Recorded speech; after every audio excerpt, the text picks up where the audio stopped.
മൂർത്തിത്വേ പരികൽപ്പിതഃ ശശഭൃതോ വർത്മാ പുനർജന്മനാമാത്മേത്യാത്മവിദാം ക്രതുശ്ച യജതാം ഭർത്താമരജ്യോതിഷാം. ലോകാനാം പ്രളയോദയസ്ഥിതി വിഭുശ്ചാനേകധായഃ ശ്രുതൗ വാചന്നഃ സദദാത്വനേകകിരണസ്ത്രൈലോക്യദീപോ രവിഃ.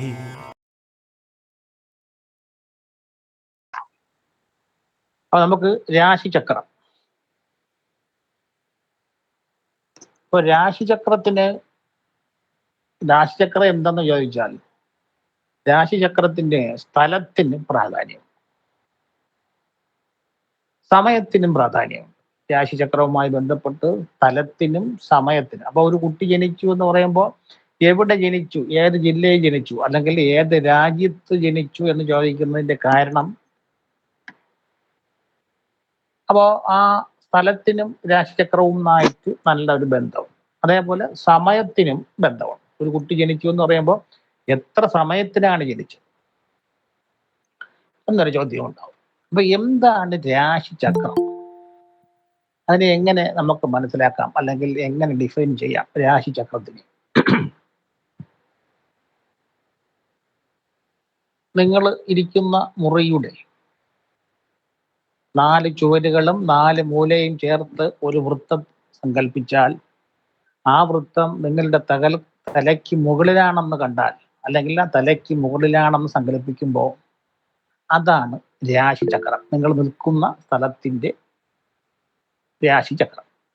അപ്പോൾ ആ തലയ്ക്ക് മുകളിൽ വരുന്ന വൃത്തത്തിനകത്ത് ഗ്രഹങ്ങളും നക്ഷത്രങ്ങളും ഏതെല്ലാം രാശികളിലും അല്ലെങ്കിൽ ഏതെല്ലാം പൊസിഷനിൽ നിൽക്കുന്നു എന്നുള്ളതാണ് ഗ്രഹനില. കുറച്ചുകൂടി വൈഡായിട്ട് പറഞ്ഞാൽ, നിങ്ങളൊരു തുറസായ സ്ഥലത്തോ അല്ലെങ്കിൽ ഒരു കുന്നിന്റെ മുകളിലോ നിൽക്കുമ്പോൾ നിങ്ങളുടെ കണ്ണിനൊരു പരിധിയുണ്ട്. അതായത് ഭൂമിയും ആകാശവും തമ്മിൽ ചേർന്നിരിക്കുന്നതായി തോന്നും. അതിനെ നമ്മൾ ചെറിയ ക്ലാസ്സിലൊക്കെ പഠിച്ചിട്ടുണ്ട്, ചക്രവാളം. നിങ്ങൾക്ക് ചുറ്റും ഒരു വൃത്തം അല്ലെങ്കിൽ ഒരു ചക്രവാളത്തിന്റെ ഒരു വൃത്തം ഉണ്ടാവും. നിങ്ങൾ കടൽക്കരയിലേക്ക് നിൽക്കുമ്പോൾ കടലും ആകാശവും തമ്മിൽ ചേർന്ന്, എന്നാൽ അവിടെ ചേരുകയല്ല, നമ്മളുടെ കണ്ണിന്റെ ഒരു പരിധിയാണ്. അതിനപ്പുറത്തും സ്ഥലമുണ്ട്, ആകാശവുമുണ്ട്, കടലുമുണ്ട്. അപ്പൊ ഈ വൃത്തം നമ്മളുടെ തലയ്ക്ക് മുകളിലാണ് നമ്മൾ സങ്കല്പിക്കുകയെങ്കിൽ അതാണ് രാശിചക്രം. അപ്പൊ നമുക്കറിയാം, ഒരു വൃത്തത്തിന്റെ റേഡിയസ് എന്ന് പറഞ്ഞാൽ 360 ഡിഗ്രിയാണ്. നിങ്ങൾ ഹൈസ്കൂൾ ക്ലാസ്സിലൊക്കെ പഠിച്ചിട്ടുണ്ട്. ഒരു വൃത്തത്തിന്റെ റേഡിയസ്, അതായത് നമ്മൾ ഒരു കോമ്പസിൽ ഒരു പെൻസിൽ ഘടിപ്പിച്ച് ഒരു വൃത്തം വരച്ചാൽ അതിന്റെ തുടക്കവും ഒടുക്കവും ആരംഭവും അവസാനവും ഒരേ ബിന്ദുവിലായിരിക്കും. അപ്പോ ഒരു വൃത്തം എന്ന് പറഞ്ഞാൽ അതിന്റെ റേഡിയസ് 360 ഡിഗ്രി. അപ്പോ ഈ നമുക്ക് 12 രാശികളാണ് ഉള്ളത്.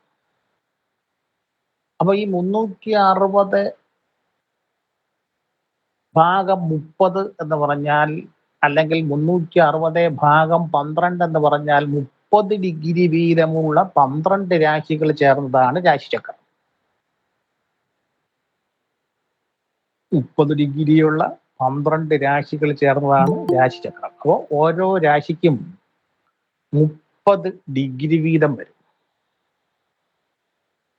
പണ്ട് കാലത്ത് ജാതകങ്ങളിലൊക്കെ നമ്മളെ സ്ക്രീനിൽ കാണുന്ന തരത്തിലായിരുന്നു ജാതകങ്ങളിലൊക്കെ രാശിചക്രത്തെ രേഖപ്പെടുത്തിയിരുന്നു, വൃത്തത്തിന്റെ രൂപത്തിൽ. പഴയ ഓലയിലുള്ള ജാതകങ്ങളൊക്കെ നോക്കിയാൽ അറിയാം, ഇതേപോലെ വൃത്ത രൂപത്തിലായിരുന്നു എഴുതി. പിന്നെ നമുക്ക് സൗകര്യത്തിന് വേണ്ടിയിട്ടാണ് ദീർഘചതുരമുള്ള നമ്മൾ ഇന്ന് കാണുന്ന, അതായത് ദീർഘചതുരാകൃതിയിലുള്ള രാശിചക്രം. സൗകര്യത്തിന് വേണ്ടിയിട്ടാണ്. നമുക്ക് സീലും മറ്റു കാര്യങ്ങളൊക്കെ, തിരക്കുള്ള ജ്യോതിഷനാണെങ്കിൽ എപ്പോഴും വരച്ചുകൊണ്ടിരിക്കാൻ പറ്റില്ല. അപ്പോൾ സീലും മറ്റു കാര്യങ്ങളൊക്കെ എടുക്കണമെങ്കിൽ നമുക്കത് ഇന്ന് സ്ക്രീനിൽ കാണുന്നത് പോലുള്ള രാശിചക്രം നമ്മൾ സൗകര്യത്തിന് വേണ്ടി രൂപാന്തരപ്പെടുത്തുകയാണ്. അപ്പോൾ ഇതിലും നമുക്ക് അറിയാം, ഒരു രാശിയുടെ ദൈർഘ്യം എന്ന് പറഞ്ഞാൽ 30 ഡിഗ്രിയാണ്. അപ്പോൾ എന്താണ് ഈ 30 ഡിഗ്രി എന്ന് പറഞ്ഞാൽ? അപ്പോൾ ഈ ഓരോ ഡിഗ്രി എന്ന് പറഞ്ഞാൽ അത് ആ ഒരു അടിസ്ഥാനം നമ്മളെ മനസ്സിലില്ലെങ്കിൽ നമുക്ക് മുമ്പോട്ട് പോകാൻ പറ്റത്തില്ല. ഈ 1 ഡിഗ്രി എന്ന് പറഞ്ഞാൽ എന്താണ്? അതായത് നമ്മൾ സമയത്തിന്റെ കണക്കാണ്. സാധാരണ 100ന്റെ ശതമാനക്കണക്കിലോ 10ന്റെ കണക്കിലോ ഒന്നും അല്ല. നമ്മളുടേത് സമയത്തിന്റെ കണക്ക്. അപ്പൊ 1 ഡിഗ്രി എന്ന് പറഞ്ഞാൽ 60 കലയാണെന്നുള്ള അടിസ്ഥാന ധാരണ. അതായത് 1 മിനിറ്റ് എന്ന് പറഞ്ഞാൽ 60 സെക്കൻഡ് എന്നോ, അല്ലെങ്കിൽ 1 മണിക്കൂർ എന്ന് പറഞ്ഞാൽ 60 മിനിറ്റ് എന്ന് പറയുന്നത് പോലെ 1 ഡിഗ്രി എന്ന് പറഞ്ഞാൽ 60 കലയാണ്. നമ്മുടെ ഗ്രഹങ്ങൾ രേഖപ്പെടുത്തുന്നത് രാശി, ഭാഗ, കല എന്ന ക്രമത്തിലാണ്. ആദ്യം രാശിയുടെ നമ്പർ, 2 ആ രാശിയിൽ എത്ര ഡിഗ്രി സഞ്ചരിച്ചു, 3 എത്ര കല സഞ്ചരിച്ചു. എത്ര കല എന്ന് പറയുമ്പോൾ 60ൽ എത്ര ഭാഗം എന്നുള്ളതാണ്. ആ ഒരു അടിസ്ഥാനം ഉണ്ടെങ്കിലേ നമുക്ക് മുമ്പോട്ട് പോകാൻ പറ്റും. അപ്പോൾ ഒരു 30 ഡിഗ്രി വീതമുള്ള 12 രാശികൾ ചേർന്നതാണ് രാശിചക്രം. അപ്പൊ ഈ രാശിചക്രത്തിന് നേരത്തെ പറഞ്ഞതുപോലെ ഒരു തുടക്കവും അവസാനവും ഉണ്ട്. അപ്പൊ ഈ രാശിചക്രത്തിന് പ്രത്യേക പേജുകളുമുണ്ട്. പ്രത്യേക പേരുകളല്ല, നമ്മളുടെ മലയാള മാസങ്ങൾക്ക് പറഞ്ഞിട്ടുള്ള അതേ പേരുകൾ തന്നെയാണ് രാശിചക്രത്തിന് കൊടുത്തിട്ടുള്ളത്. മലയാള മാസങ്ങൾ അറിയാം, നമുക്ക് ചിങ്ങമാസം മുതലാണ് മലയാള തീയതി അല്ലെങ്കിൽ മലയാള മാസം ആരംഭിക്കുന്നത് ചിങ്ങമാസത്തിലാണ്. അപ്പം ചിങ്ങം, കന്നി, തുലാം, വൃശ്ചികം, ധനു, മകരം, കുംഭം, മീനം, മേടം, ഇടവം, മിഥുനം, കർക്കടകം എന്ന് പറയുന്ന 12 മാസങ്ങൾ ചേർന്നതാണ് നമ്മളുടെ ഒരു വർഷം. എന്നാൽ രാശിചക്രം ആരംഭിക്കുന്നത് മേടം രാശി മുതലാണ്. മേടം, ഇടവം, മിഥുനം, കർക്കടകം, ചിങ്ങം, കന്നി, തുലാം, വൃശ്ചികം, ധനു, മകരം, കുംഭം, മീനം എന്ന് പറയുന്ന 12 രാശി. അപ്പൊ ഈ മേടം രാശി എന്തുകൊണ്ടാണ് രാശിചക്രത്തിന്റെ ആരംഭരാശിയായി കണക്കാക്കുന്നത് എന്ന് പറഞ്ഞാൽ ആചാര്യന്മാരുടെ ഇടയിലും പണ്ഡിതന്മാരുടെ ഇടയിലും വിവിധങ്ങളായ അഭിപ്രായങ്ങളുണ്ട്. അതിൽ ഒരു കൂട്ടർ പറയുന്നതെന്ന് വെച്ചാൽ നക്ഷത്ര സമൂഹത്തിലെ ആദ്യത്തെ നക്ഷത്രമായ അശ്വതി നക്ഷത്രം സ്ഥിതി ചെയ്യുന്നത് മേടം രാശിയിലാണ്. അതുകൊണ്ട് രാശിചക്രത്തിലെ ആരംഭ രാശി മേടം രാശി എന്ന് പറയും.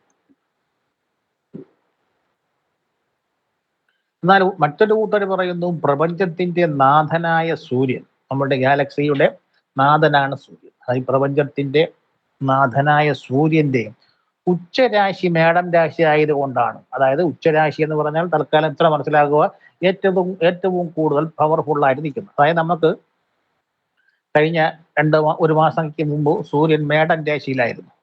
അന്ന് നമ്മൾ ഒരുപാട് ചൂടെല്ലാം സഹിക്കേണ്ടി വന്നു. അപ്പോൾ സൂര്യന്റെ ഏറ്റവും ഫലദാന ശേഷി അല്ലെങ്കിൽ ഏറ്റവും പ്രഭയിൽ നിൽക്കുന്ന അതാണ് ഉച്ചരാശി എന്ന് പറയുന്നത്. അപ്പം പ്രപഞ്ചത്തിന്റെ നാഥനായ സൂര്യന്റെ ഉച്ചരാശി മേടമായത് കൊണ്ടാണ് രാശിചക്രത്തിന്റെ ആരംഭരാശി മേടം രാശി എന്ന് പറയുന്നു. അങ്ങനെ ഒരു കൂട്ടര് പറയുമ്പോൾ വേറൊരു ഭാഗം പറയുന്നത് ഈ പ്രപഞ്ചത്തിന്റെ ഏതോ കോണിൽ ഒരു ദിവ്യ നക്ഷത്രം ഉണ്ടെന്ന്. ആ നക്ഷത്രത്തിന്റെ പ്രകാശരശ്മികൾ ഭൂമിയിലേക്ക് വരുന്നത് മേടം രാശിയിൽ കൂടിയാണ്. അതുകൊണ്ടാണ് മേടം രാശിയെ രാശിചക്രത്തിന്റെ ആരംഭ രാശി എന്ന് പറയുന്നത്. ഇതിൽ തർക്കം ഏതായാലും ശരി, ജ്യോതിഷം കൈകാര്യം ചെയ്യുന്ന അല്ലെങ്കിൽ ജ്യോതിഷ പഠിതാക്കളായ നമ്മൾ മനസ്സിലാക്കേണ്ടത് ഈ തർക്കം ഏതായാലും ശരി, മേടം രാശിയാണ് രാശിചക്രത്തിന്റെ ആരംഭ രാശി. എല്ലാവർക്കും കേൾക്കാൻ കഴിയുന്നുണ്ടല്ലോ? ആർക്കെങ്കിലും കേൾക്കാതെ ഉണ്ടോ? ഇല്ല, കുഴപ്പമില്ല സാറേ, കുഴപ്പമില്ല, കേൾക്കാം. അപ്പോ മേടം രാശി എന്തുകൊണ്ടാണ് രാശിചക്രത്തിന്റെ ആരംഭ രാശി എന്ന് പറഞ്ഞാൽ നമുക്ക് മനസ്സിലായി. അപ്പോ ഈ 12 രാശികൾ ചേർന്ന രാശിചക്രത്തെ പറ്റി പറയുമ്പോൾ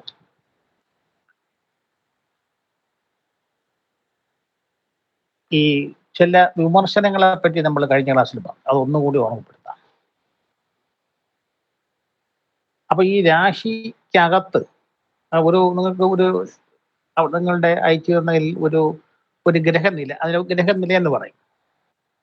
അപ്പോൾ ആ രാശിചക്രത്തിനുള്ളിൽ നമ്മൾ ഗ്രഹങ്ങളെ രേഖപ്പെടുത്തുന്നത് അവയുടെ ചുരുക്കെഴുത്തിലാണെന്ന് പറഞ്ഞു. അപ്പൊ ഏറ്റവും കൂടുതൽ വിമർശനങ്ങൾ അല്ലെങ്കിൽ ജ്യോതിഷത്തെ അവഹേളിക്കുന്ന വിധത്തിൽ സിനിമയിലായാലും സീരിയലിലായാലും അല്ലെങ്കിൽ മറ്റ് ചാനലുകളുടെ പ്രോഗ്രാമിലായാലും ജ്യോതിഷത്തെ ഏറ്റവും കൂടുതൽ വൾഗരായിട്ട് ചിത്രീകരിച്ചു അല്ലെങ്കിൽ കളിയാക്കുന്ന വിധത്തിൽ, വളരെ മോശകരമായ വിധത്തിൽ പറയുന്നു. അത് കാരണം ഇതിനകത്ത്, ഈ രാശിചക്രത്തിനകത്ത് എഴുതിയിരിക്കുന്ന കാര്യങ്ങളെ പറ്റിയാണ്. അപ്പൊ അവര് പറയും, അവൻ ചിലർ കേട്ടു, കഴിഞ്ഞ ആഴ്ച ഞാൻ ഒന്ന് പൂ അവിടെ നിൽക്കട്ടെ, അല്ലെങ്കിൽ രാ ഇവിടെ നിൽക്കട്ടെ, അല്ലെങ്കിൽ ഷൂ ഇവിടെ ഇരിക്കട്ടെ എന്നൊക്കെ പറഞ്ഞ് ഈ ജ്യോതിഷത്തിനെ ഇങ്ങനെ അവഹേളിക്കുന്ന തരത്തിൽ. അപ്പോൾ ഇത് രാശിചക്രത്തിനുള്ളിൽ നമ്മൾ ഗ്രഹങ്ങളെ രേഖപ്പെടുത്തുന്നത്, അതും കൂടെ ഒന്ന് കാണിക്കണം സാറേ, ആ ഗ്രഹനില.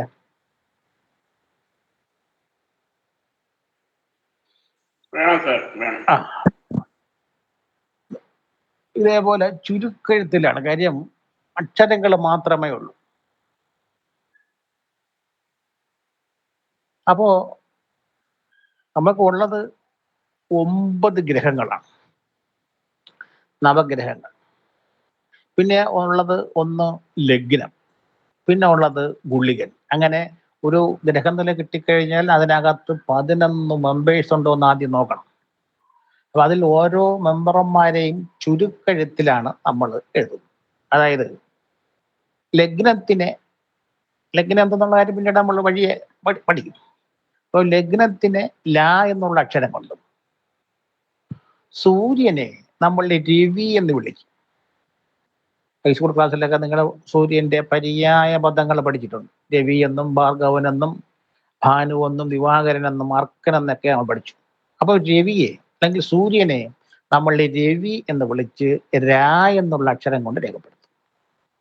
അപ്പോൾ ഒരു ഗ്രഹനില കിട്ടിക്കഴിഞ്ഞാൽ അതിനകത്ത് രാ എന്ന് കണ്ടാൽ അത് സൂര്യനാണ്.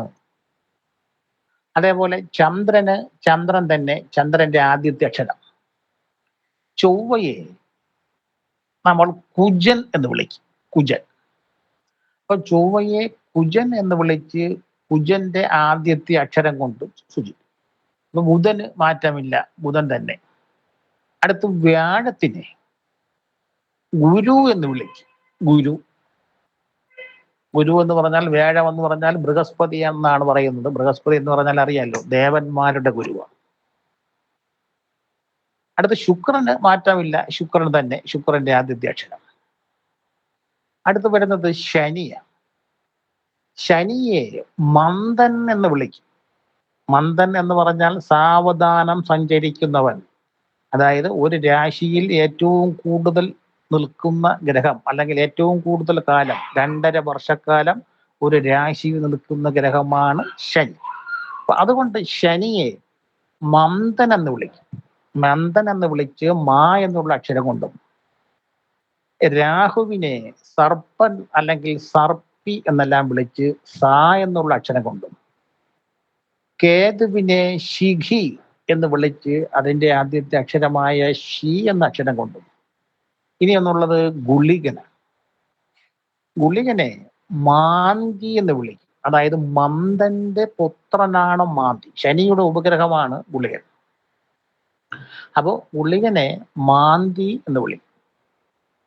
ഇപ്പോൾ ലഗ്നത്തിന് ല എന്ന അക്ഷരം കൊണ്ടും, രവിക്ക് അല്ലെങ്കിൽ സൂര്യനെ രാ എന്നുള്ള അക്ഷരം കൊണ്ടും, ചന്ദ്രന് മാറ്റമില്ല, ചന്ദ്രന്റെ ചാ തന്നെ. ചൊവ്വയെ കുജൻ എന്ന് വിളിച്ച് കൂ എന്നുള്ള അക്ഷരം കൊണ്ടും, ബുധന് മാറ്റമില്ല, ബുധൻ തന്നെ. വ്യാഴനെ ഗുരു എന്ന് വിളിക്കും. ശുക്രന് മാറ്റമില്ല, ശനിയെ മന്ദൻ എന്ന് വിളിക്കും മാ എന്നുള്ള അക്ഷരം കൊണ്ടും. രാഹുവിനെ സർപ്പൻ എന്ന് വിളിച്ച് സാ എന്നുള്ള അക്ഷരം കൊണ്ടും, കേതുവിനെ ശിഖി എന്ന് വിളിച്ച് ഷി എന്ന അക്ഷരം കൊണ്ടും, ഗുളികനെ മാന്തി എന്ന് വിളിച്ച് മാ എന്നുള്ള, അതായത് മാ എഴുതി, മന്ദന്റെ മാ എഴുതി ഒരു ദീർഘം കൂടി ഇടും, ദീർഘാക്ഷരം കൂടി ഇടും. അപ്പോ അത് മാന്തിയായി. അപ്പൊ ഇതാണ് രാശിചക്രത്തിനുള്ളിൽ ഗ്രഹങ്ങളെ രേഖപ്പെടുത്തുന്നത്. അവയുടെ ചുരുക്കെഴുത്തിലാണ്, അല്ലെങ്കിൽ അക്ഷരങ്ങൾ മാത്രം കൊണ്ടാണ് രാശിചക്രത്തിനുള്ളിൽ ഗ്രഹങ്ങളെ സൂചിപ്പിക്കുന്നത്. അപ്പോൾ ഈ രാശിചക്രവും യഥാർത്ഥത്തിൽ നമുക്ക് പഠിക്കാനുള്ളത് രാശിചക്രവും നക്ഷത്രങ്ങളും തമ്മിലുള്ള ബന്ധവും, രാശിചക്രവും ഗ്രഹങ്ങളും തമ്മിലുള്ള ബന്ധവും പഠിക്കണം. അപ്പോൾ നമുക്ക് നേരത്തെ പറഞ്ഞു 12 രാശികൾ. ഇനി നമുക്ക് നക്ഷത്രത്തിലേക്കുള്ള ബന്ധം വരാം. അപ്പോ നമുക്കറിയാം 27 നക്ഷത്രങ്ങൾ. 27 നക്ഷത്രങ്ങൾ അറിഞ്ഞുകൂടാത്ത ആരെങ്കിലും ഉണ്ടെങ്കിൽ ഞാനൊന്ന് പറയാം, ഒന്ന് എഴുതിക്കോളാം. അശ്വതി, ഭരണി, കാർത്തിക, രോഹിണി, മകയിരം, തിരുവാതിര, പുണർദം, പൂയം, ആയില്യം, മകം, പൂരം, ഉത്രം, അത്തം, ചിത്തിര, ചോതി, വിശാഖം, അനിഴം, കേട്ട, മൂലം, പൂരാടം, ഉത്രാടം.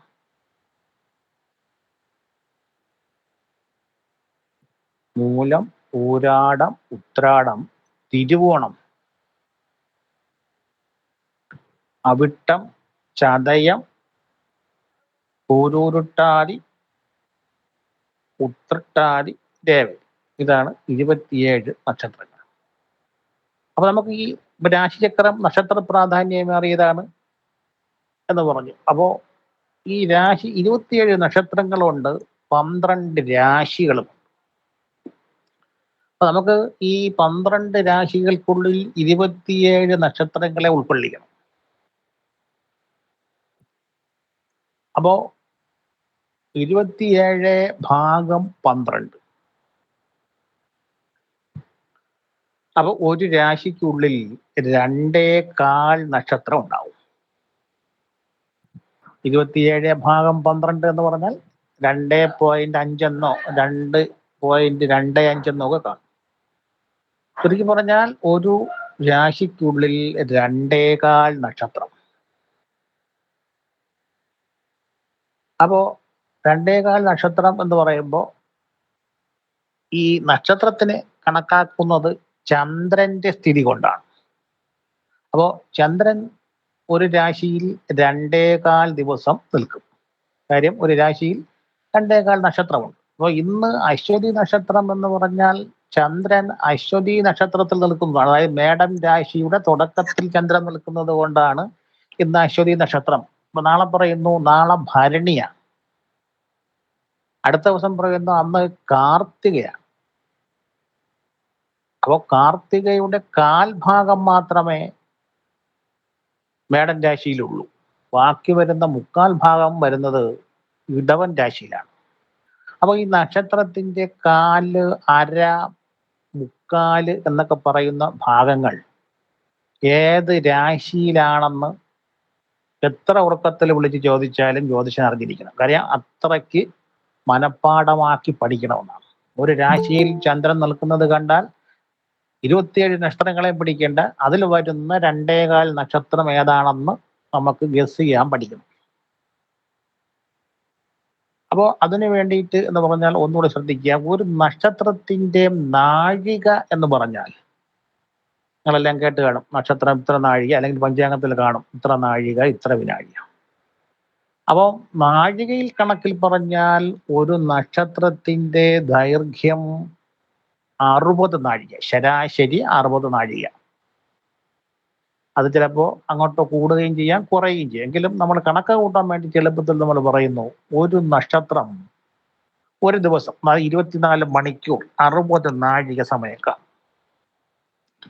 ഈ 60 നാഴികയുള്ള അല്ലെങ്കിൽ 60 നാഴിക ദൈർഘ്യമുള്ള നക്ഷത്രത്തിനും 4 പാദങ്ങളും. 4 പാദങ്ങൾ എന്ന് പറഞ്ഞാൽ 4 സ്റ്റെപ്പുകൾ അല്ലെങ്കിൽ 4 കാലുകൾ. അതായത് 1 മുതൽ 15 നാഴിക വരെ 1-ാം പാദമെന്നും 15 മുതൽ 30 നാഴിക വരെ 2-ാം പാദമെന്നും 30 മുതൽ 45 നാഴിക വരെ 3-ാം പാദമെന്നും 45 മുതൽ 60 നാഴിക വരെ നക്ഷത്രത്തിന്റെ 4-ാം പാദമെന്നും പറയും. അല്ലെങ്കിൽ 1 മുതൽ 15 നാഴിക വരെ നക്ഷത്രത്തിന്റെ 1-ാം പാദം അല്ലെങ്കിൽ കാൽഭാഗമെന്നും 15 മുതൽ 30 വരെ നാഴികയെ നക്ഷത്രത്തിന്റെ പകുതിയെന്നും 30 മുതൽ 45 നാഴിക വരെ നക്ഷത്രത്തിന്റെ 3-ാം പാദം അല്ലെങ്കിൽ മുക്കാൽ ഭാഗമെന്നും 45 മുതൽ 60 നാഴിക വരെ നക്ഷത്രത്തിന്റെ 4-ാം പാദം അല്ലെങ്കിൽ നക്ഷത്രത്തിന്റെ ഫുൾ എന്നും പറയും. അപ്പം നാഴികയിലുള്ള നക്ഷത്രത്തിന് 4 പാദങ്ങളുണ്ട്. അത് കാൽഭാഗം, അരഭാഗം, മുക്കാൽ ഭാഗം, പിന്നെ നക്ഷത്രത്തിന്റെ ഫുൾ എന്നും പറയും. അപ്പൊ ഇത് നാഴികയിലുള്ള കണക്കാണ് നക്ഷത്രം. അപ്പൊ നമുക്ക് രാശിയിലേക്ക് വരുമ്പോൾ പറഞ്ഞു ഒരു രാശിയിൽ 2.25 നക്ഷത്രമുണ്ടെന്ന് പറഞ്ഞു. അപ്പോൾ രാശിയിൽ ഒരു നക്ഷത്രത്തിന്റെ ദൈർഘ്യം എത്ര? ഒരു രാശിക്കുള്ളിൽ ഒരു നക്ഷത്രത്തിന്റെ ദൈർഘ്യം എത്ര?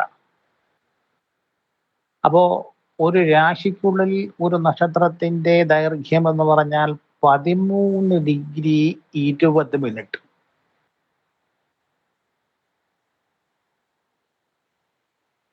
ഈ 13 ഡിഗ്രി 20 മിനിറ്റുള്ള നക്ഷത്രത്തിനും രാശിക്കുള്ളിൽ തന്നെ 4 പാദങ്ങളുണ്ട്. വല്ലപ്പോഴും ശ്രദ്ധിക്കണം. അപ്പൊ ഒരു നക്ഷത്രത്തിന്റെ രാശിക്കുള്ളിലെ ദൈർഘ്യം 13 ഡിഗ്രി 20 മിനിറ്റ്. നാഴിക കണക്കിൽ പറഞ്ഞാൽ ഒരു നക്ഷത്രത്തിന് 60 നാഴിക. 60 നാഴികയുള്ള നക്ഷത്രത്തിന് 4 പാദങ്ങളുണ്ട്. കാൽഭാഗം, അരഭാഗം, മുക്കാൽ ഭാഗം നക്ഷത്രത്തിന്റെ പൂർണ്ണമായിട്ടുള്ളൂ. എന്നാൽ ഒരു രാശിക്കുള്ളിൽ ഒരു നക്ഷത്രത്തിന്റെ ദൈർഘ്യം എന്ന് പറഞ്ഞാൽ 13 ഡിഗ്രി 20 മിനിറ്റ് എന്ന് പറഞ്ഞു. അപ്പൊ നിങ്ങൾ അത് മനസ്സിലാക്കാൻ വേണ്ടി അവിടെ തന്നെ എഴുതിക്കൊള്ളണം. നിങ്ങൾ ആ ബുക്കിന്റെ സൈഡിൽ തന്നെ എഴുതിക്കൊള്ളണം. 3:20 എന്ന് പറഞ്ഞാൽ നക്ഷത്രത്തിന്റെ കാൽഭാഗം അല്ലെങ്കിൽ 1-ാം പാദം. 3 2 കുത്തിടുക 20. ഒരു വര വരയ്ക്കുക. നക്ഷത്രത്തിന്റെ 1-ാം പാദം അല്ലെങ്കിൽ കാൽ 4-1. അപ്പൊ ഒരു കാലിന്റെ കൂടെ ഒരു കാല് കൂടി ചേർത്താൽ ഇപ്പം 13:20 കാൽഭാഗം, അതിന്റെ കൂടെ ഒരു കാൽഭാഗം കൂടി ചേർക്കുമ്പോൾ 6:40, 6 ഡിഗ്രി 40 മിനിറ്റ്. ഇത് നക്ഷത്രത്തിന്റെ പകുതി അല്ലെങ്കിൽ 2-ാം പാദം. നക്ഷത്രത്തിന്റെ 2-ാം പാദം അല്ലെങ്കിൽ 2-1. ആദ്യം കാലെഴുതി അല്ലെങ്കിൽ 4-1. രണ്ടാമത് 6:40 എന്ന് പറഞ്ഞാൽ നക്ഷത്രത്തിന്റെ പകുതി അല്ലെങ്കിൽ 2-1. അപ്പൊ ഇനിയാണ് ശ്രദ്ധിക്കേണ്ടത്. അപ്പോ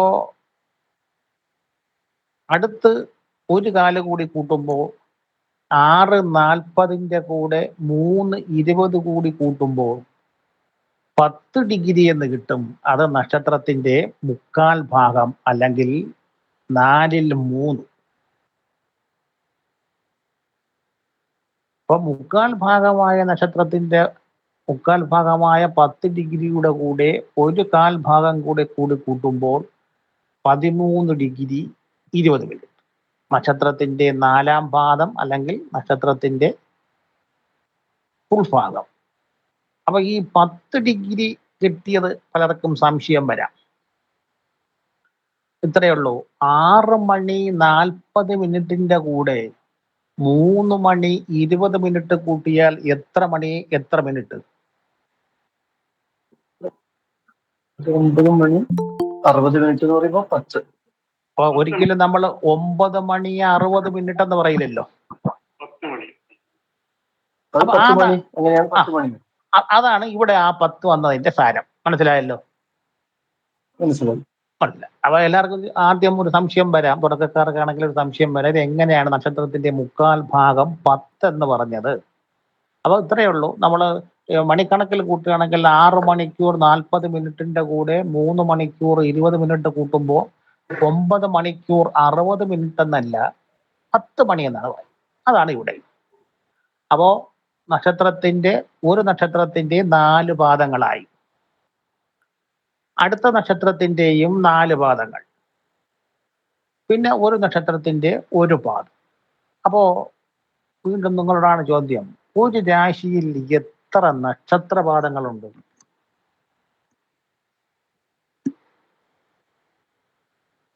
9. 9 നക്ഷത്രം. അപ്പോ 12 രാശികളിലും കൂടി എത്ര നക്ഷത്രപാദം വരും? 108. അപ്പം അത് ജ്യോതിഷൻ ഉപയോഗിക്കുന്ന, അതായത് മൈക്ക് ഓഫ് ആക്കാം. അപ്പൊ ഈ കവടി പ്രശ്നത്തിൽ ജ്യോതിഷൻ ഉപയോഗിക്കുന്ന കവടികളുടെ എണ്ണം 108.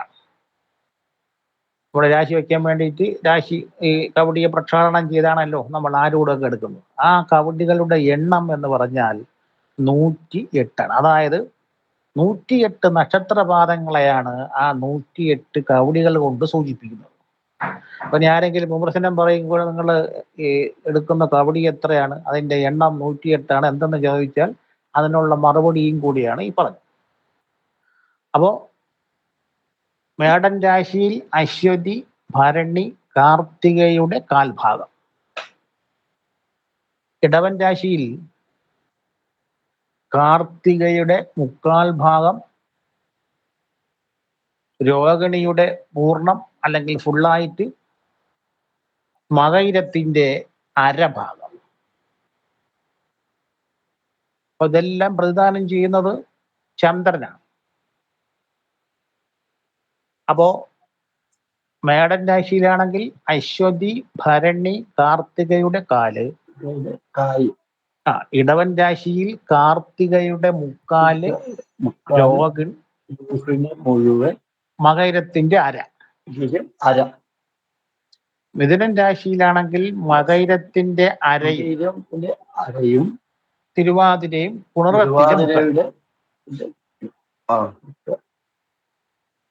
പുണറത്തിന്റെ മുക്കാലും.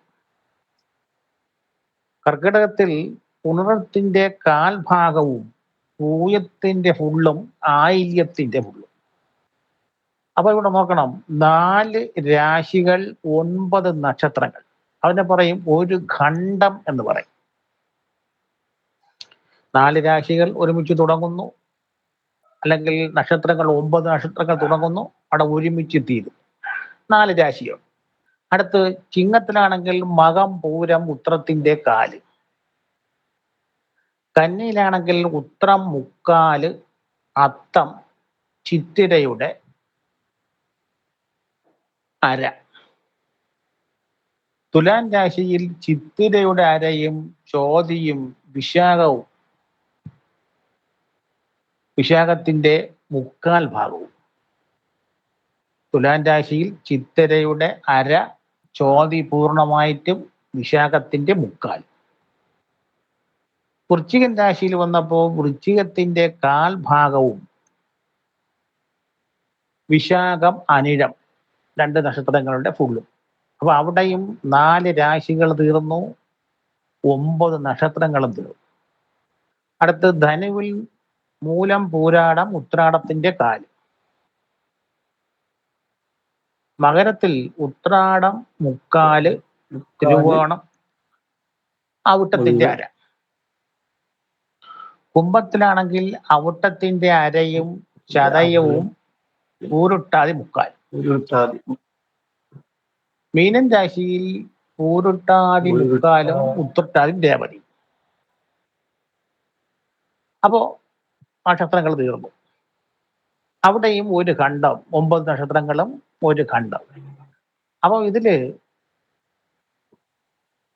പ്രധാനമായിട്ട് നമുക്ക് വരുന്ന ഒരു സംഗതി എന്ന് പറഞ്ഞാൽ, ഒരു ഖണ്ഡത്തിന്റെ തുടക്കവും അവസാനവും വരുന്ന നക്ഷത്രങ്ങൾ. ഈ ഒരു ഖണ്ഡത്തിന്റെ തുടക്കത്തിനെയും അവസാനത്തിനെയും പറയുന്നതാണ് ഗണ്ഡാന്തം. നമുക്ക് ജ്യോതിഷത്തിൽ അത്യാവശ്യം അറിഞ്ഞിരിക്കേണ്ട ഒരു മുഹൂർത്ത വിഷയത്തിന് അത്യാവശ്യം അറിഞ്ഞിരിക്കേണ്ട കാര്യമാണ്. നവദോഷങ്ങളിൽ ഒന്നാണ് ഗണ്ഡാന്തം. അപ്പൊ ഒരു ഖണ്ഡത്തിന്റെ അന്ത്യം അതാണ് ഗണ്ഡാന്തം. അപ്പൊ ഒരു 4 രാശികളിൽ അടങ്ങുന്ന 3 സ്റ്റെപ്പ് അല്ലെങ്കിൽ 3 ഗ്രൂപ്പുകൾ വീതം ചേർന്നതാണ് നമുക്ക് രാശിചക്രം. അപ്പൊ അതിൽ 9 നക്ഷത്രങ്ങൾ വീതം 3 രാശി 3 സ്റ്റെപ്പായിട്ട് വരുമ്പോൾ അത് 27 നക്ഷത്രങ്ങളായി. അപ്പോൾ നക്ഷത്രത്തിന്റെ തുടക്കത്തിലും അവസാനത്തിലും ആ ഒരു ഖണ്ഡത്തിന്റെ തുടക്കത്തിലും അവസാനത്തിലും വരുന്ന നക്ഷത്രങ്ങളെ ഗണ്ഡാന്ത നക്ഷത്രങ്ങൾ എന്ന് പറയും. അത് നവദോഷങ്ങളിൽ ഒന്നാണ് ഗണ്ഡാന്തം. അപ്പോ അശ്വതി എഴുതിക്കൊള്ളണം. അശ്വതി, മകം, മൂലം. അശ്വതിയാണ് തുടക്കം. ആ ഖണ്ഡത്തിന്റെ ആദ്യം തുടക്കം അശ്വതി. രണ്ടാമത്തെ ഖണ്ഡം തുടങ്ങുന്നത് ചിങ്ങത്തിലാണ്, അവിടെ മകം. അടുത്ത ഖണ്ഡം തുടങ്ങുന്നത് ധനുവിലാണ്, അവിടെ തുടക്കം നക്ഷത്രം മൂലം. അപ്പൊ അശ്വതി, മകം, മൂലം എന്നീ നക്ഷത്രങ്ങളുടെ ആദ്യത്തെ 15 നാഴികയും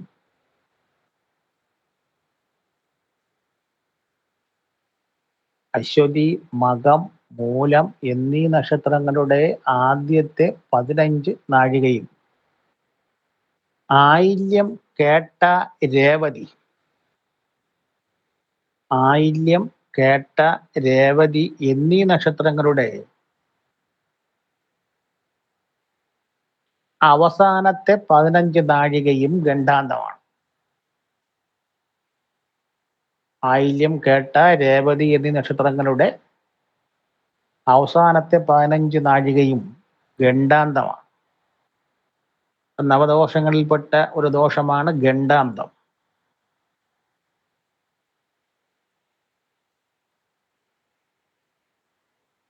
ആചാര്യൻ പറയുന്നത് ഗണ്ഡാന്ത ഉഷ്ണാദി സമയെ പ്രശനസ്യാൽ അശുഭപ്രദ വിശേഷതവും അഗ്നിപതനം ബാലസ്യ ഗൃഹനാശനം. ഗണ്ഡാന്തത്തിൽ ഒരു കുട്ടി ജനിച്ചു കഴിഞ്ഞാൽ ആ കുട്ടിക്ക് അല്പായുസായിരിക്കും എന്നാണ് പറയുന്നത്. അപ്പോൾ ഗണ്ഡാന്തം മനസ്സിലായി. ഇപ്പോൾ ഒരു രാശിയിൽ വരുന്ന നക്ഷത്രങ്ങൾ ഏതൊക്കെയാണെന്ന് നിങ്ങൾ ഓരോരുത്തരും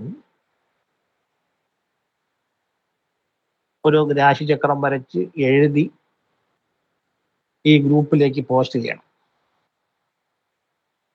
അപ്പോൾ ഒരു രാശിക്കുള്ളിൽ വരുന്ന നക്ഷത്രങ്ങളുടെ പാദങ്ങൾ ഏതൊക്കെയാണ് നമ്മുടെ സ്ക്രീനിൽ കാണുന്ന വിധത്തിൽ ഒന്ന് വേണമെങ്കിൽ ഒന്ന് നോക്കി വച്ചിരിക്കുക. അതേപോലെ വ്യക്തമായിട്ട് ഓരോ രാശിയിലും വരുന്ന നക്ഷത്രങ്ങൾ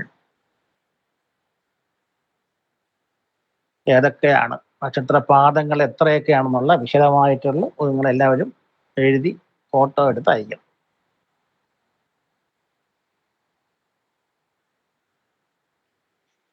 സാറേ ഒരു സംശയം ചോദിച്ചോട്ടെ? ഒന്നുമല്ല, സാറിപ്പോ പറഞ്ഞ തന്നെയാണ്. എനിക്ക് കറക്റ്റ് മനസ്സിലായില്ല. അതായത് ഒരു രാശിയിൽ ഇങ്ങനെ ഒരു 2.25 നക്ഷത്രം വരുന്നു എന്ന് പറഞ്ഞതിന്റെ ഒരു അർത്ഥം എന്തായിരിക്കും? അങ്ങനെ ഒരു നക്ഷത്രത്തിന് എത്ര പാദമുണ്ട്? 4 പാദം. അതിൽ ഒരു പാദം ഒരു നക്ഷത്രത്തിന് ഒരു രാശിയിൽ 2.25 നക്ഷത്രം എന്ന് പറയുമ്പോൾ ഒരു നക്ഷത്രത്തിനെ മുറിഞ്ഞതിന്റെ കാൽഭാഗം, അതായത് നോക്കണം, മേടൻ രാശിയിലേക്ക് നോക്കണം.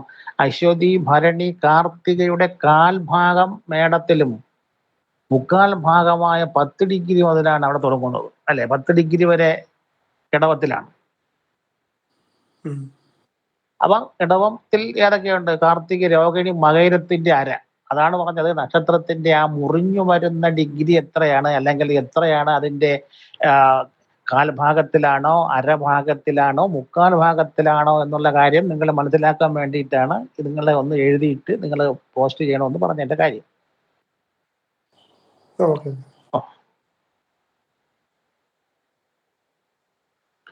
അതൊന്ന് എഴുതിയിട്ട് വരുമ്പോഴായിരിക്കും നമുക്ക്. അത് ഇപ്പൊ തന്നെ എഴുതിയിട്ടാണോ സാർ? അല്ല, നാളെ നിങ്ങളെ സൗകര്യം പോലെ നാളെ എഴുതിയിട്ടിരുന്നാൽ മതി. കാര്യം നിങ്ങൾ എങ്ങനെയാണ് ഞങ്ങളിപ്പോ അത് ഇപ്പൊ പറയണമെങ്കിൽ പറയാം. അത് ഏതാണ് മനസ്സിലായിട്ടുണ്ട്.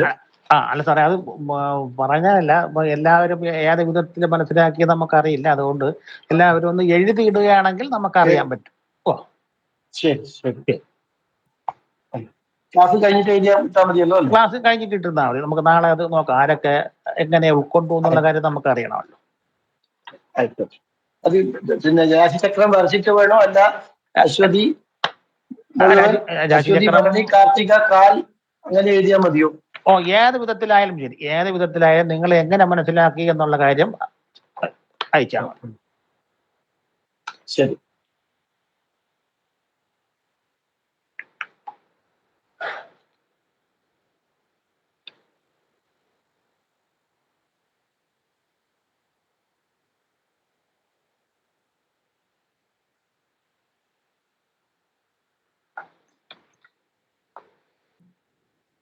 ഇപ്പോ രാശിയും നക്ഷത്രവും തമ്മിലുള്ള ബന്ധത്തിനെ പറ്റി നമുക്കൊരു ധാരണയായി.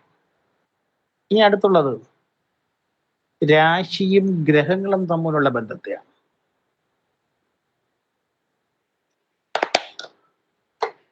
നമ്മൾ ഈ സ്റ്റെപ്പ് ബൈ സ്റ്റെപ്പായിട്ട് പഠിച്ചാലേ നമ്മുടെ മനസ്സിൽ ഇരിക്കും. അതുകൊണ്ടാണ് ഓരോരോ കാര്യങ്ങളായിട്ട് പറയുന്നത്. അപ്പൊ അടുത്ത് പറയേണ്ടത് നമുക്ക് രാശിയും ഗ്രഹങ്ങളും തമ്മിലുള്ള ബന്ധം.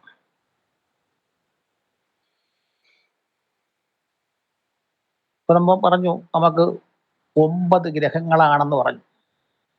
അപ്പൊ അതിൽ രാശിചക്രത്തിൽ നമ്മൾ പഠിക്കുന്ന ഗ്രന്ഥം എന്ന് പറയാൻ നമ്മൾ അടിസ്ഥാനമാക്കി പഠിക്കുന്ന ഗ്രന്ഥം എന്ന് പറഞ്ഞാൽ വരാഹമിഹിര ആചാര്യന്റെ ബൃഹത് സംഹിത അല്ലെങ്കിൽ ഹോരാശാസ്ത്രം എന്ന് പറയുന്ന പുസ്തകത്തിലാണ്.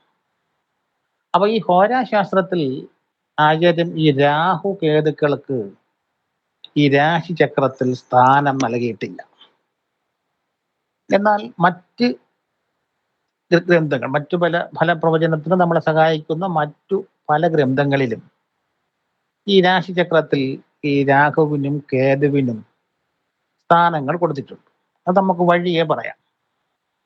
അപ്പൊ അതിൽ ഈ സൂര്യനെ ചക്രവർത്തി അല്ലെങ്കിൽ രാജാവെന്ന ആ ഒരു കാര്യം പഠിച്ചിരുന്നു കഴിഞ്ഞാൽ നമുക്ക് എളുപ്പമാണ്.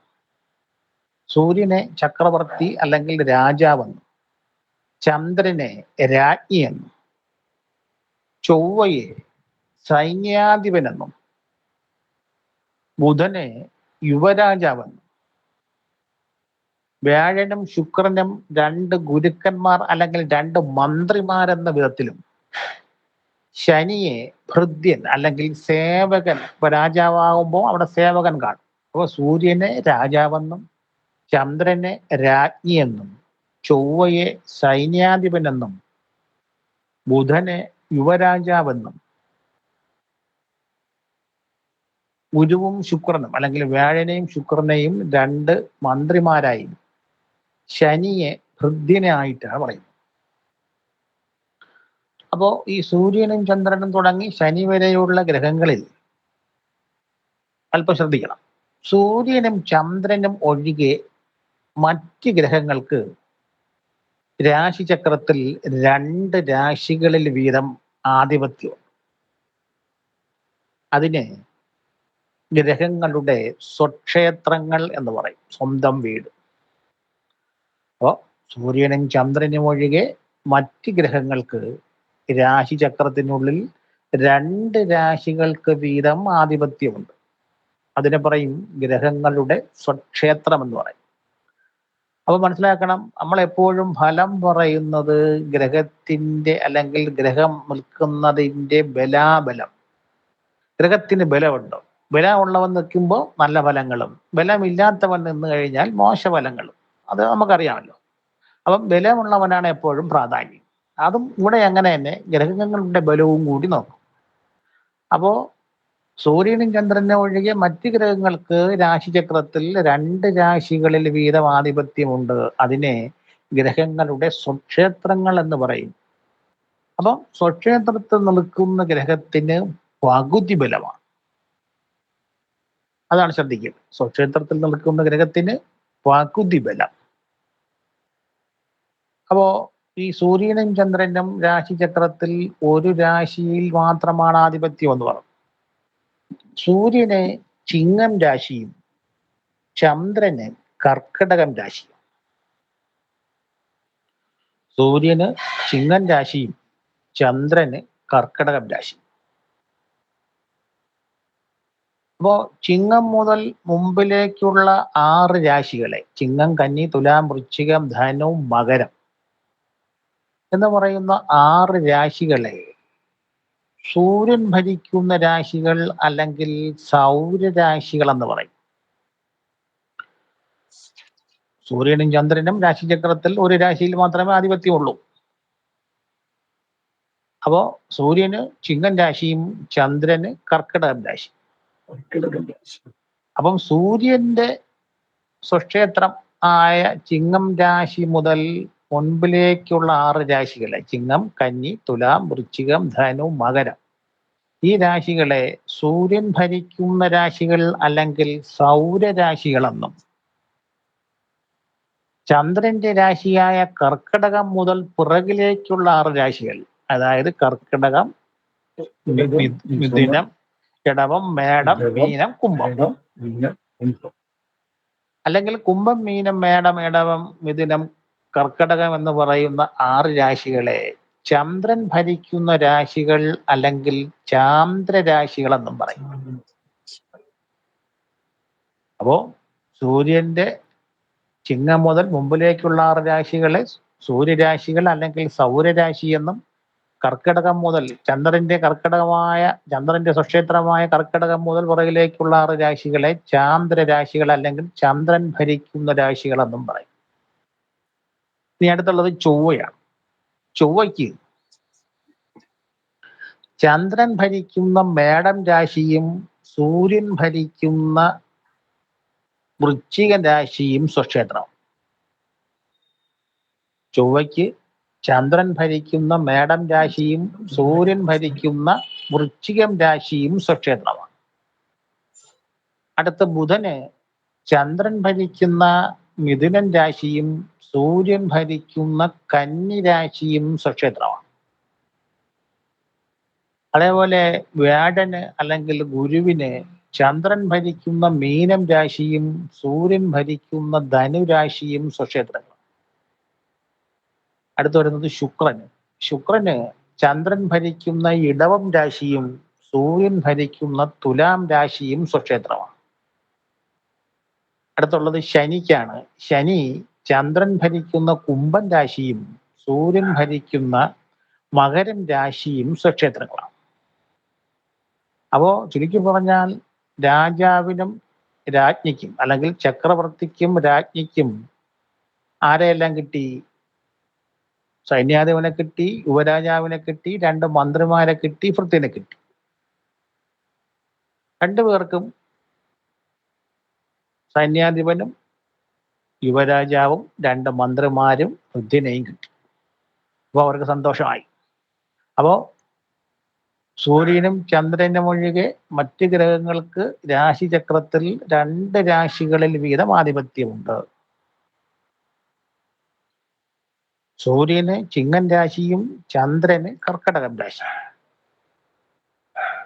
സൂര്യന്റെ ചിങ്ങം രാശി മുതൽ പുറകിലേക്കുള്ള 6 രാശികളെ സൂര്യൻ ഭരിക്കുന്ന രാശികൾ അല്ലെങ്കിൽ സൗരരാശികളെന്നും, ചന്ദ്രന്റെ കർക്കടകം രാശി മുതൽ പുറകിലേക്കുള്ള 6 രാശികളെ ചാന്ദ്രരാശികൾ അല്ലെങ്കിൽ ചന്ദ്രൻ ഭരിക്കുന്ന രാശികൾ എന്നും പറയും. അപ്പോ ഈ ഗ്രഹങ്ങളിൽ അതിനൊന്ന് നോട്ട് ചെയ്യണം. ഈ ഗ്രഹങ്ങളിൽ ശുഭഗ്രഹങ്ങളും ഉണ്ട്, പാപഗ്രഹങ്ങളും ഉണ്ട്. അതായത് ശുഭഗ്രഹങ്ങൾ എന്ന് പറഞ്ഞാൽ ചന്ദ്രൻ, ബുധൻ, ശുക്രൻ, വ്യാഴൻ. ചന്ദ്രൻ, ശുക്രൻ, ബുധൻ, വ്യാഴം. പാപഗ്രഹങ്ങൾ എന്ന് പറഞ്ഞാൽ രവി, കുജൻ, മന്ദൻ, പിന്നെ രാഹു, കേതുക്കളൊക്കെ പാവന്മാരാണ്. അപ്പോൾ ശുഭഗ്രഹങ്ങൾ എന്ന് പറഞ്ഞാൽ ചന്ദ്രനും ബുധനും ശുക്രനും. അല്ല, ചന്ദ്രൻ, ബുധൻ, ശുക്രൻ. പാപഗ്രഹങ്ങൾ എന്ന് പറഞ്ഞാൽ രവി, കുജൻ, മന്ദൻ, രാഹു, കേതുക്കൾ. അപ്പൊ ഇതിനെ ഒന്ന് ഓർത്തു വെക്കണം. അടുത്ത് ഈ ഗ്രഹങ്ങളുടെ സ്വക്ഷേത്രം പറഞ്ഞു. ഇനി അടുത്തുള്ളത് ഗ്രഹങ്ങളുടെ മൂലക്ഷേത്രമാണ്. അപ്പം മൂലക്ഷേത്രത്തിൽ നിൽക്കുന്ന ഗ്രഹത്തിന് മുക്കാൽ ബലം എന്ന് പറയും. മൂലക്ഷേത്രത്തിൽ, അതായത് സ്വക്ഷേത്രത്തിൽ പകുതി ബലം, മൂലക്ഷേത്രത്തിൽ മുക്കാൽ ബലം. അപ്പോ സൂര്യന് ചിങ്ങൻ രാശി തന്നെയാണ് സ്വക്ഷേത്രവും മൂലക്ഷേത്രവും. ചന്ദ്രന് സ്വക്ഷേത്രം കർക്കടകമാണെങ്കിൽ മൂലക്ഷേത്രം ഇടവം രാശിയിലാണ്. ചന്ദ്രന്റെ സ്വക്ഷേത്രം കർക്കടകം രാശിയാണ്, എന്നാൽ മൂലക്ഷേത്രം ഇടവൻ രാശിയിലാണ്. സൂര്യന് സ്വക്ഷേത്രവും മൂലക്ഷേത്രവും ചിങ്ങൻ രാശി തന്നെ. അടുത്ത ചൊവ്വയ്ക്ക് മേടം, വൃശ്ചികം രാശികൾ സ്വക്ഷേത്രം പറഞ്ഞു മേടം രാശിയാണ് ചൊവ്വയുടെ മൂലക്ഷേത്രം. അതേപോലെ ബുധന് മിഥുനം കന്നി രാശികൾ സ്വക്ഷേത്രം പറഞ്ഞു കന്നി രാശിയിലാണ് ബുധന്റെ മൂലക്ഷേത്രം. അതേപോലെ വ്യാഴത്തിന് ധനു മീനം രാശികൾ സ്വക്ഷേത്രം പറഞ്ഞു ധനു രാശിയിലാണ് വ്യാഴന്റെ മൂലക്ഷേത്രം. ശുക്രന് ഇടവം തുലാം രാശികൾ സ്വക്ഷേത്രം പറഞ്ഞു. അപ്പൊ ഇടവം ചന്ദ്രൻ കൊണ്ടുപോയി, ഇനി ബാക്കിയുള്ള തുലാമേ ഉള്ളൂ. അപ്പം തുലാം രാശിയിലാണ് ശുക്രന്റെ മൂലക്ഷേത്രം. അതേപോലെ മകരം കുംഭൻ രാശികൾ ശനിയുടെ മൂലക്ഷേത്രം പറഞ്ഞു. മകരം കുംഭൻ രാശികൾ ശനിയുടെ സ്വക്ഷേത്രം പറഞ്ഞു. ശനിയുടെ മൂലക്ഷേത്രം കുംഭൻ രാശിയാണ്. അപ്പോ സൂര്യന്റെ സ്വക്ഷേത്രവും മൂലക്ഷേത്രവും ചിങ്ങൻ രാശിയാണ്. ചന്ദ്രന്റെ സ്വക്ഷേത്രം കർക്കടമാണെങ്കിലും മൂലക്ഷേത്രം ഇടവൻ രാശിയാണ്. ചൊവ്വയ്ക്ക് മേടം വൃശ്ചികം രാശികൾ സ്വക്ഷേത്രമാണെങ്കിലും മേടമാണ് മൂലക്ഷേത്രം. ബുധന് മിഥുനം കന്നി പറഞ്ഞു സ്വക്ഷേത്രം കന്നിയിലാണ് മൂലക്ഷേത്രം. അതേപോലെ വ്യാഴത്തിന് മീനം ധനുരാശികൾ പറഞ്ഞു ധനുരാശിയാണ് മൂലക്ഷേത്രം. അതേപോലെ ശുക്രന് ഇടവം തുലാം രാശികൾ സ്വക്ഷേത്രം പറഞ്ഞു മൂലക്ഷേത്രം തുലാം രാശിയാണ്. ശനിക്ക് മകരം കുംഭം സ്വക്ഷേത്രം പറഞ്ഞു മൂലക്ഷേത്രം എന്ന് പറഞ്ഞാൽ കുംഭൻ രാശിയിലാണ്. അപ്പൊ ഒരു ചോദ്യം, ചൊവ്വ വൃശ്ചികത്തിൽ നിൽക്കുന്നതാണോ അതോ മേടത്തിൽ നിൽക്കുന്നതാണോ ബലം? മേടത്തിലല്ലേ, മൂലക്ഷേത്രത്തിൽ നിൽക്കുന്നതായിരിക്കുമല്ലോ ബലം. അതെ, അപ്പം സ്വക്ഷേത്രത്തിൽ നിന്നാൽ പകുതി ബലം, മൂലക്ഷേത്രത്തിൽ നിന്നാൽ മുക്കാൽ ബലം. അപ്പോ ഈ ഗ്രഹങ്ങളുടെ ഈ മൂലക്ഷേത്രം പെട്ടെന്ന് പഠിക്കാനായിട്ട് ഒരു എളുപ്പ വഴിക്കാണ് ഞാൻ നേരത്തെ ഇവരുടെ പാപന്മാരെന്നും ശുഭന്മാരെന്നും പറഞ്ഞു. ഒന്ന് നോക്കിക്കൊള്ളണം. ചന്ദ്രൻ ഒഴികെ മറ്റ് ശുഭഗ്രഹങ്ങൾക്ക്, ചന്ദ്രൻ അവിടെ പോയി, ഇടവത്തിൽ പോയി. അപ്പൊ ചന്ദ്രൻ ഒഴികെ മറ്റ് ശുഭഗ്രഹങ്ങൾക്ക് സൂര്യൻ ഭരിക്കുന്ന രാശിയാണ് മൂലക്ഷേത്രം. ബുധന് കന്നിരാശിയും ശുക്രന് തുലാൻ രാശിയും വ്യാഴന് സൂര്യൻ ഭരിക്കുന്ന ധനുരാശിയാണ് മൂലക്ഷേത്രം. അപ്പൊ പഠിക്കാൻ എളുപ്പമാണ്, മനസ്സിലാക്കാൻ എളുപ്പമാണ്. ചന്ദ്രൻ ആ ഒരു വാക്കഴി വെച്ചിരുന്നാൽ മതി. ചന്ദ്രൻ ഒഴികെ മറ്റ് ശുഭഗ്രഹങ്ങൾക്ക് സൂര്യൻ ഭരിക്കുന്ന അല്ലെങ്കിൽ സൗരരാശികളാണ് മൂലക്ഷേത്രം. അപ്പം ഗ്രഹങ്ങളുടെ സ്വക്ഷേത്രമായി മൂലക്ഷേത്രമായി. ഇനി രണ്ട് അവസ്ഥകൾ കൂടിയുണ്ട്. അത് നമുക്ക് ഇപ്പോൾ എല്ലാം കൂടെ ഒരുമിച്ചാകുമ്പോൾ നമുക്ക് കൺഫ്യൂഷൻ ആവും. നമുക്ക് അത് അടുത്ത ക്ലാസ്സിൽ പറയാം. സർ, ഇപ്പൊ പറഞ്ഞ സ്റ്റേറ്റ്മെന്റ് ഒന്നുകൂടി പറയാമോ? അതായത് ശ്രദ്ധിക്കുക, ഇത് അല്പം മനസ്സിലാക്കാൻ ബുദ്ധിമുട്ടുള്ളതാണ്. സ്വക്ഷേത്രവും മൂലക്ഷേത്രവും ഒന്നുകൂടെ പറയാം. സൂര്യനും ചന്ദ്രനും ഒഴികെ മറ്റ് ഗ്രഹങ്ങൾക്ക് രാശിചക്രത്തിൽ 2 രാശികളിൽ വീതം ആധിപത്യം. അതിനെ ഗ്രഹങ്ങളുടെ സ്വക്ഷേത്രങ്ങൾ എന്ന് പറയും. സ്വക്ഷേത്രത്തിൽ നിൽക്കുന്ന ഗ്രഹത്തിന് പകുതി ബലം. അപ്പോ സൂര്യനും ചന്ദ്രനും ഒരു രാശിയിൽ മാത്രമേ ആധിപത്യമുള്ളൂ. സൂര്യന് ചിങ്ങൻ രാശിയും ചന്ദ്രന് കർക്കിടകം രാശിയും. അപ്പോ സൂര്യന്റെ ചിങ്ങം രാശി മുതൽ മുൻപിലേക്കുള്ള 6 രാശികളെ സൗരരാശികൾ അല്ലെങ്കിൽ സൂര്യൻ ഭരിക്കുന്ന രാശികളെന്നും, ചന്ദ്രൻ ഭരിക്കുന്ന കർക്കിടകം രാശി മുതൽ പിറകിലേക്കുള്ള 6 രാശികളെ ചന്ദ്രരാശികൾ അല്ലെങ്കിൽ ചന്ദ്രൻ ഭരിക്കുന്ന രാശികളെന്നോ ചാന്ദ്രരാശികളെന്നോ പറയും.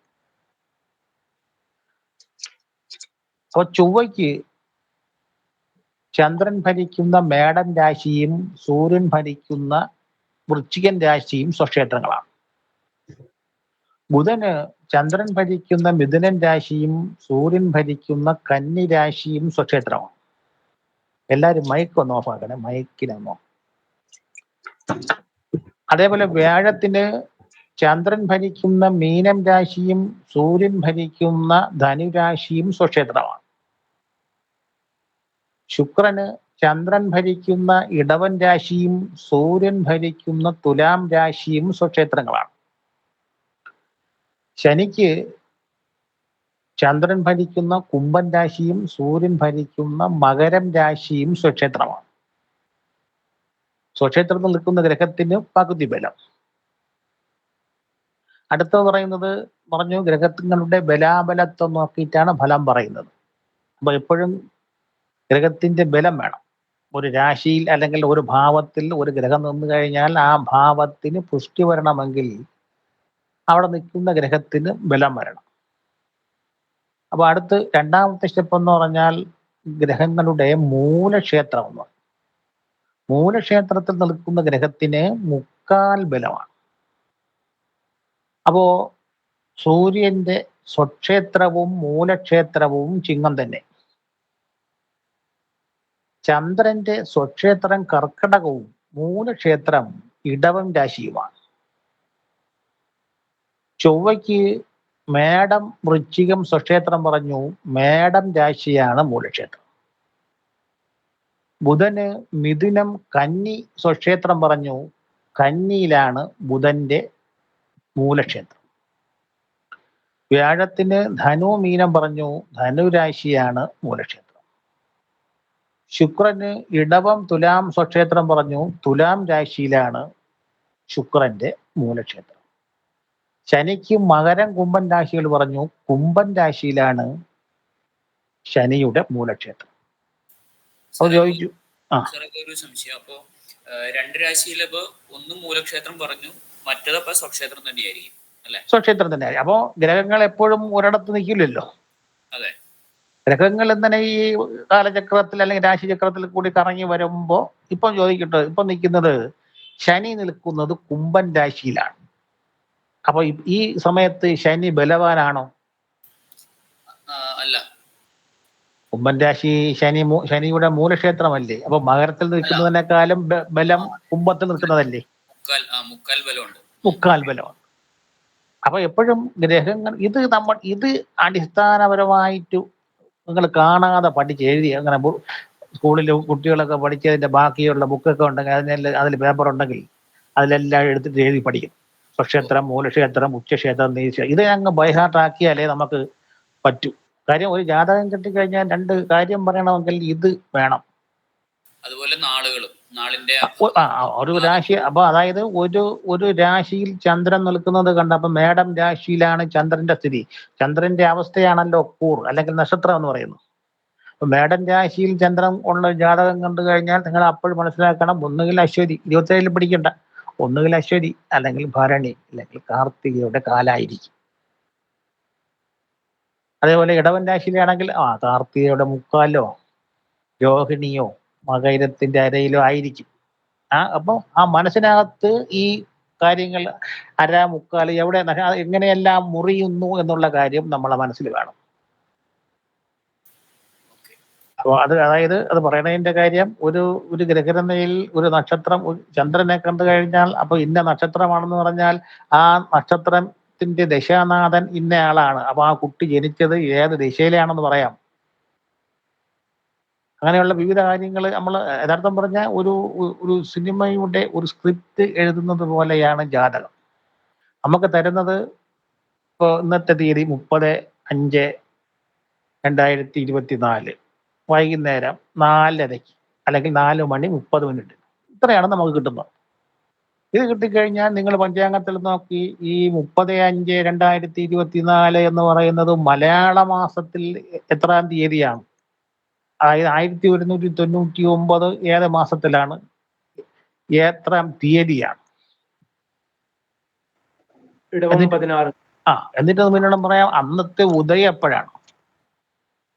ഇടവം 16 ഉദയം. അത് പഞ്ചാംഗത്തിൽ നിന്ന് കണ്ടുപിടിച്ചിട്ട് വേണം നമ്മൾ വർക്ക് ചെയ്യാൻ. അങ്ങനെ നമ്മൾ എഴുതി ഒരു ജാതകം എങ്ങനെ എഴുതണം എന്നുള്ള വിധത്തിലേക്ക് വരും. അപ്പൊ അത് നമ്മൾ ഒരു അല്പം ഒന്ന് മൈൻഡ് അപ്ലൈ ചെയ്ത് കഴിഞ്ഞാൽ ആ ഒരു സിസ്റ്റത്തിലാണ് നമ്മൾ ചാപ്റ്റർ തയ്യാറായിരിക്കും. ആ വഴിയെ നിങ്ങൾ വരികയാണെങ്കിൽ പെട്ടെന്ന് നിങ്ങൾക്ക് ഇതിലേക്ക് കടക്കാൻ പറ്റും.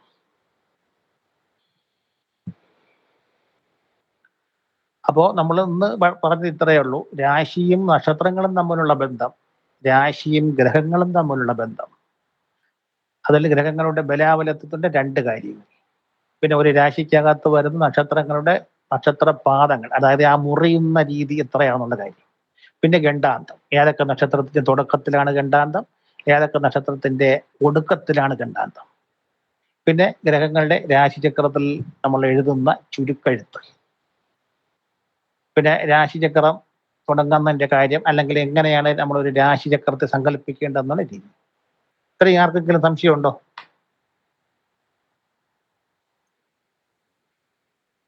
ഇല്ല, അത് ഏതാണ്ട് ക്ലിയർ ആയിട്ടുണ്ട്. ക്ലിയർ ആയിട്ടുണ്ട്. അപ്പൊ ഇനി ഒന്നുകൂടെ, അപ്പൊ നോട്ടുണ്ടോ, അതിനെ ഒന്നുകൂടെ വായിച്ചു പഠിക്കുക, ഒന്നുകൂടെ ഒന്ന് റിവൈസ് ചെയ്യുക.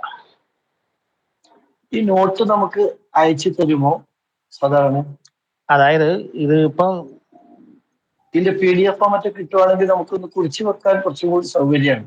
അതായത് ഇത് ഇനി നമ്മുടെ ഈ ഇത്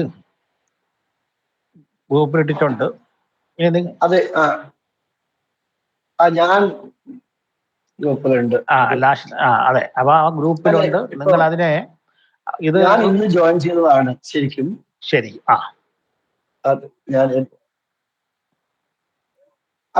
അത് എനിക്ക് കിട്ടിയിട്ടുണ്ട്. ഞാനത് കുറിച്ച് വെച്ചിട്ടുണ്ട്. ഇതിപ്പോ എത്രാമത്തെ ക്ലാസ് ആണ് ഈ ബാച്ചിൽ? രണ്ടാമത്തെ ക്ലാസ്. രണ്ടാമത്തെ. കുഴപ്പമില്ല, ഞാനത് ഫോളോ ചെയ്തിട്ട് ഞാനത് എഴുതി വെച്ചിട്ടുണ്ട്. ഞാനത് ഏതാണ്ട് എനിക്ക് മനസ്സിലായിട്ടുണ്ട്. പിന്നെ അത് ഒന്നും കൂടി റിപ്പീറ്റ് ചെയ്തപ്പോൾ കുറച്ചും കൂടി ക്ലിയർ ആയി.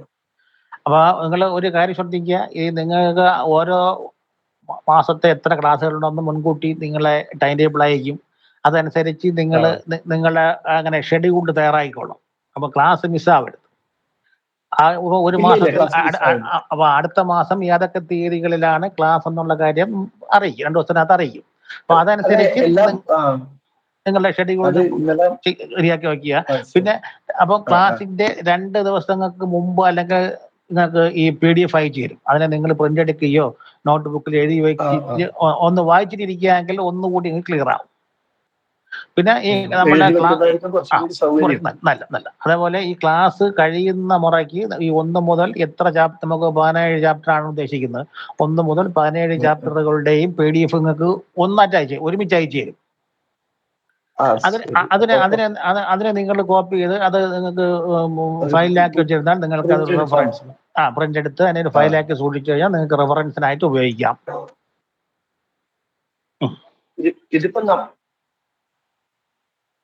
അടുത്ത ബുധനാഴ്ച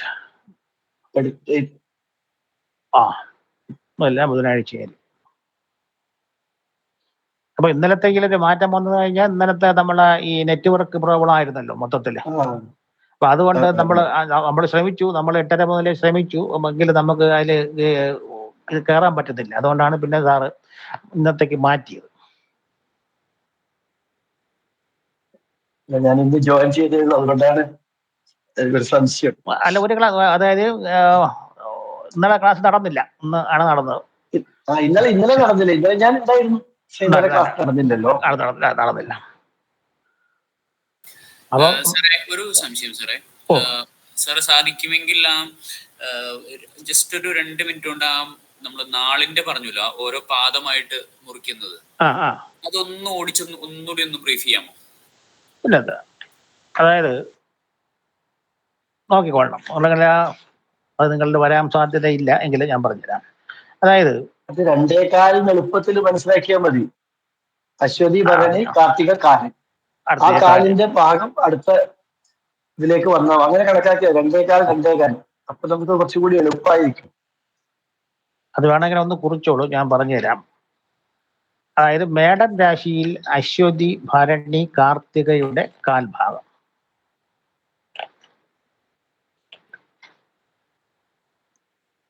ഇടവൻ രാശിയിൽ കാർത്തികയുടെ മുക്കാല്, രോഹിണി മകയിരത്തിന്റെ അര.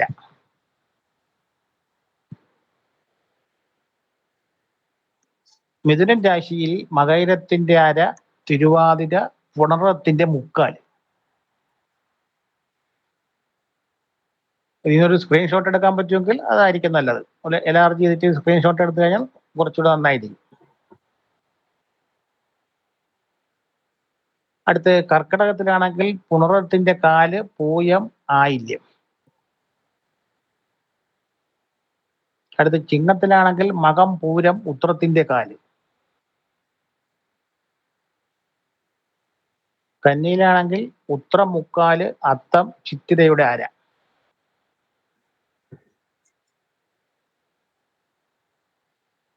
തുലാം രാശിയിലാണെങ്കിൽ ചിത്തിരയുടെ അര, ചോതി, വിശാഖത്തിന്റെ മുക്കാൽ. വൃശ്ചികത്തിൽ വിശാഖം, കാല്, അനിഴം, കേട്ട.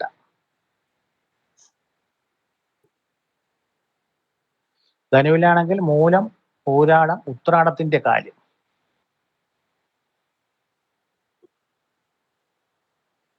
മകരത്തിൽ ഉത്രാടം, മുക്കാല്, തിരുവോണം, അവിട്ടത്തിന്റെ അര.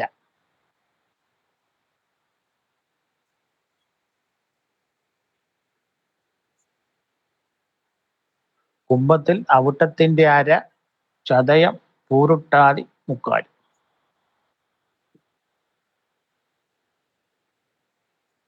മീനൻ രാശിയിൽ പൂരുട്ടാതി, കാല്, ഉത്രട്ടാതിയും രേവതി.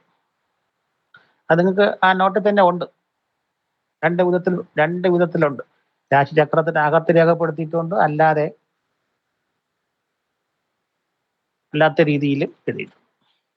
അപ്പോൾ നിങ്ങൾ അതിനെ ഒന്ന് ഒരു രാശിചക്രം വരയ്ക്കുക, അല്ലെങ്കിൽ ഏതെങ്കിലും വിധത്തിൽ ഓരോ രാശി എഴുതിയിട്ട് എഴുതിയാലും മതി, അല്ലെങ്കിൽ രാശിചക്രത്തിൽ എഴുതിയാലും മതി. നിങ്ങൾ ആ 12 രാശികൾക്കുള്ളിൽ വരുന്ന നക്ഷത്രങ്ങളുടെ എത്രയൊക്കെ പാദങ്ങളാണെന്നുള്ള കാര്യം ഒന്ന് എടുത്തിട്ട് ഇപ്പൊ നിങ്ങളുണ്ടായിരുന്ന ആ ഗ്രൂപ്പിലേക്ക് അയക്കുക.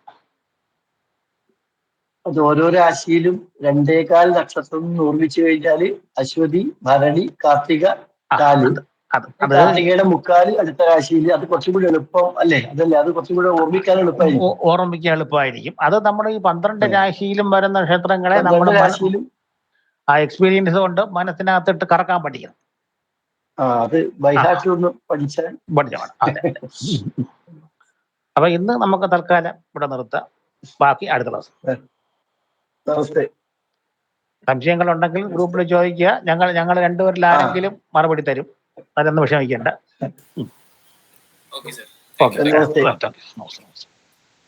അടുത്ത ബുധനാഴ്ച 5-ാം തീയതി.